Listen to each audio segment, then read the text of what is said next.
Oh yeah, Diddy got a podcast. Do you think that that's because you are based in Greenbrier, right? Conway. So you're based in Conway. Is there? But there is a Centennial. The one that Sydney works at is in.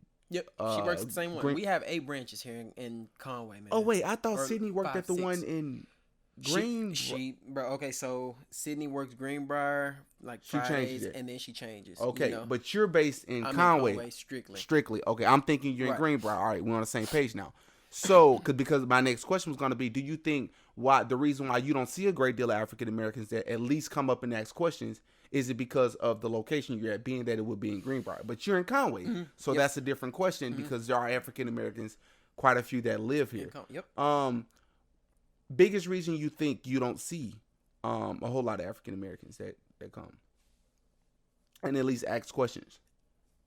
I think be honest with me. I'm serious. Like being scared, they think that they're used to renting, and that's where they think that they should be. Content with what they're used to. And that's sad to say that, because all you got to do is just change one person. You can change it for a generation, I believe. So if you break a curse in somebody's household and say you give them home ownership, then I believe that they'll teach their kids, and they'll break a curse. You know what I'm saying? Or like a rental curse, whatever, Right. So I believe just being scared, man. They could come up and they don't even know what questions to ask, and stuff like that. And they don't even want to know. You know what I'm saying? They're afraid of. Do you think that it's, before I make it sound like a statement, because I don't know, do you think that it's more so being afraid, for sure, but being afraid more specifically of looking dumb or looking ignorant or looking like, you don't know this, for sure you should know this by now, or it's like it's like in school where they always said no dumb question is right, or you no raise your question hand is a dumb question. Yeah, man, I feel like that's definitely it. And like I said, it's sad, but I feel like just that one time you break it, one time you answer their question, they're like, oh, this probably ain't so hard, because it's some assistance programs that you got, and that's what really helps out a lot of home buyers, not just African American, everybody. You know what I'm saying? Because not everybody is rich, not everybody has a down payment, and not everybody does this. But there's down payment assistance programs. A lot of people didn't even know that we can offer up to $10,000. And that goes towards your down payment, and some are all of your closing costs. That'll put you in a house, bro. You know what I'm saying? Sometimes you have to pay that back, or sometimes it's $1,000. You just got to live in the house for at least 5 years, and then it's forgiven. Say that again. Hold the heck up. Yeah, even though we're gonna be able to rewind this and look back, I want you to repeat that again for me. I slid that. So you got down payment assistance programs, bro. Okay. There's 3 of them. There's just some with ADFA, which is the Arkansas Department of Finance and Authority. They're out of Little Rock. They have 2 programs under that ADFA, ADDI and DPA. So ADDI is a grant. It offers up to $10,000, but it has an income limit on it. So depending on how many people are in your household, you have a total household income limit, right? Yep. So depending, it goes by Faulkner County or by county, and then it goes by how many people are in your household. So you look at this chart and you determine how many people are in the household and where they're going to be buying it, and then if they are over that income limit, it's not that they can't apply for down payment assistance. It's just that they're over the one where it's forgiven after 5 years. All right. The other one's called DPA, or literally down payment assistance.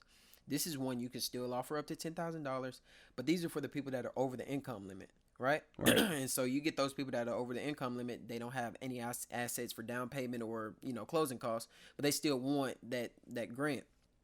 This is the one where it's paid back. Right.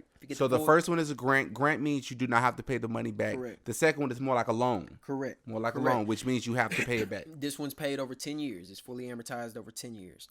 So this is about usually $90 to $100 extra on your payment. But for 10 years, I mean, you're getting in a home. You just kind of got to bite the bullet for about 10 years or so, Right. And there's no early payoff penalty, which is good. So if somebody comes up with some money 5 years down the road, they're still paying on that $10,000 loan. They could pay that other, whatever off.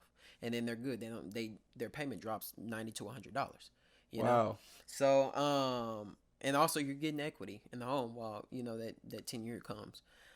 So that's good. But then the last one, there's help funds, and that's pretty much they're all up to $10,000. But that's another one that has a income limit, and it offers up to $10,000 as well. But just depending on kind of like the borrower is where I kind of piece together. This is what you need. This is what you might need. This is what you need. And so that's why being a lender, it's not really just a lender, it's more of a financial advisor. And I was talking to a guy the other day, and he was saying he's a financial advisor for Northwestern Mutual, and he was saying, we're actually financial advisors. And I never thought of myself as a financial advisor, but people come to me and be like, well, what do I need to pay off? What do I need? And some sort, I'm like a financial advisor, Right. So kind of piecing together down payment assistance wise, kind of piecing together if you need it, how much you need, stuff like that. But getting into a home is a lot easier.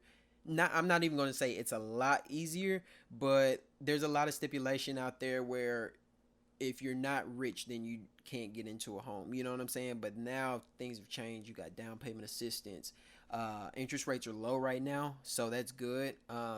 Versus like whenever the housing market crashed, bro, they were at like 8%, 9%, 10%. And for those out there who don't understand, it's 8%, 9% considered high or low. That's high. That's extremely compared high to right now. So dude. the average, not what's considered low, but what's considered the average, if there is one. What's considered an average decent amount percentage? Right now, dude, you're in the threes. Like you're three and a quarter, 3.5. You know what I'm saying? And even lower, like on some FHA loans, which FHA is Federal Housing Administration, and it's a government loan. And it's basically, we put you in this program.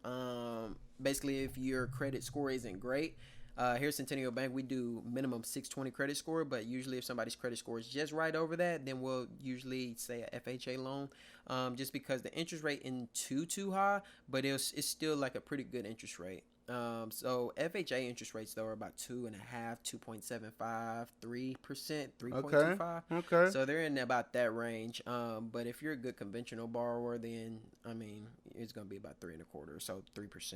Hurt.